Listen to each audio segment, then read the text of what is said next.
Sinabihan ni Senator Cynthia Villar na sindikato ang grupo ni Senyor Aguila na Socorro Bayanihan Services Incorporated.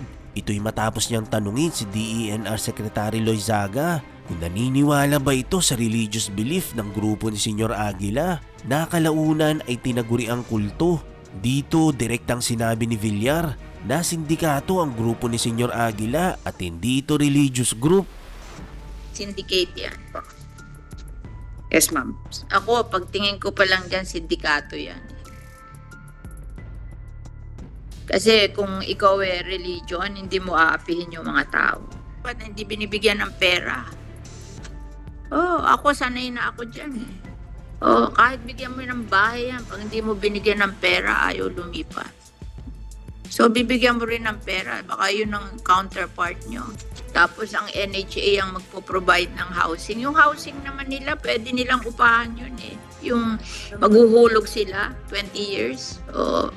Para magkaroon sila ng sariling bahay. You know, pag ganyan ang decision nyo na we leave it to the committee, ganyan, walang mangyayari dyan. Walang mangyayari dyan. Madam Chair, you don't give them a choice. They have to because they're not supposed to live in a legislated protected area. Kami sa amin doon, ako tinawagan ko MMDA, minove nila, tapos tumira doon sa kalye, pinagbibigyan ko ng AIX, di bumalik, taga Laguna di naman taga Las Piñas merong syndicate na nagbuhat doon, dinala doon, siguro kumita. Diba? Para tinuruan na doon tumira. Ako nagpaalis. Tapos nung ayaw umalis sa kalye, binigyan ko ng AIX. Di nawalan lahat. Madam Chair, if I may, the agreement between the secretaries is to complete the investigation. So ngayon lang po nagka-detalye. Yes, ma'am. Legal. Yes, diba? ma'am. Isa na lang ang legal doon, diba? Yes, ma'am. Di meron na kayong Yes, basis to do it. Yes, ma'am. So, legal doon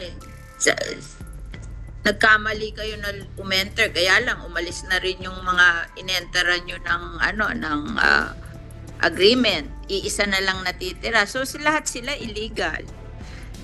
yes, ma'am. You know, somebody has to decide what to do. Hindi pwede yung kaya minsan mahirap pa yung maraming nagdi-decide lalong hindi maka-decide Yes, ma'am. So the work that is ongoing, ma'am, is really, we need to, if they were to be relocated, where will they be relocated to? Are there standing structures already for the relocation? Site pa lang ho ang in-identify. And because there are so many children, ma'am, ang DSWD nag-aalala din po kung saan daming mga bata. Ma'am, just if I may, maybe Yusek Mark can elaborate. UD can build a home for the children. Diba? I mean, alam mo, pag ganyan ng attitude nyo, hindi nyo masosolve ang problem. Dapat somebody has to decide. Yes, ma'am. And do it. Kasi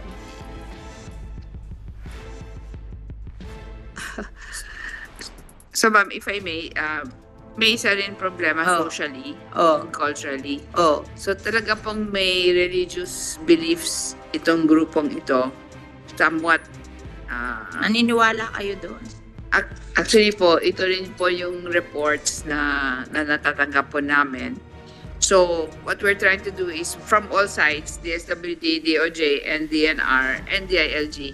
The mere fact na inaabuso nila yung mga tao, naniniwala pa kayo sa religious belief nila. Di ba? I mean, if they are the real religion, yes, ma'am, na ginaganon yung mga tao? Yes, ma'am. So, parang different behaviors po that are more similar to a cult. Syndicate. Cult. Syndicate yan. Yes, ma'am. Ako, pagtingin ko pa lang dyan, sindikato yan. Kasi kung ikaw religion, hindi mo aapihin yung mga tao. Diba? So, I guess, if the senators are not coming, they will ask during the plenary and I have to answer. So, you give me the answers. Oo. You make a report. That's a very good report kasi nakita mo na illegal talaga, di ba? And then, at the end,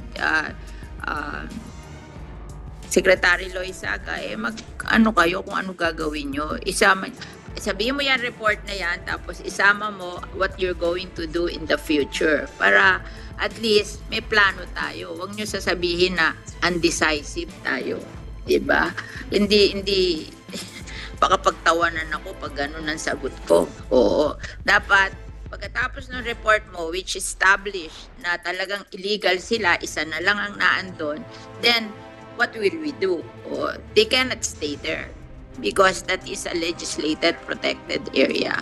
So, ang i-move natin is saan natin sila dadalhin? And the should will build a housing project for them.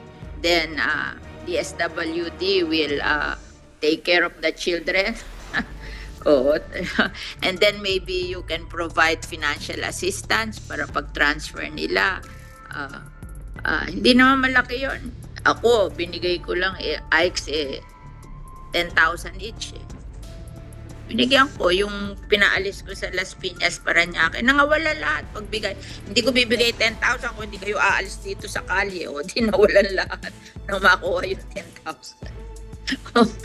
Ganyan yan eh. You know, you have to be decisive kasi syndicate yan eh. Wala namang. Kasi alam mo, yung tunay na nangangailangan ng bahay, bigyan mo ng bahay, tuwan-tuwa. Pero yung syndicate, pera ang gusto, napakalaking pera. Pag ganun, ano na yun, dapat ikulong na yun. Kasi yung mga talagang tao na wala lang bahay, bigyan mo sa NHA ng bahay, bigyan mo konting pera, lilipat na eh. Ang nagmamatigas yung may mga lawyer na kakampi kasi binabayad sa lawyer 80% nung nakukuha nila hihingi ng perang malaki. Yun ang problema natin. Pero yung mga tunay na mga tao, hindi pa. Kasi gusto rin nila may bahay sila na maipamamana nila sa kanilang mga anak pagdating ng araw, permanent houses, di ba? So, yun yung ibibigay nyo sa akin. Tapos, yung EPR list, ilista natin yung bibigay nila sa akin kasi para pag tinanong ako yung EPR list together with the PROs na connected with the obliged companies kasi hindi pwede yung PRO lang. Dapat connected sila sa obliged companies. Tapos bigyan mo na lang ako nung sinabi ko sa yung PS, overhead, regulatory, tapos projects and programs. Yon lang.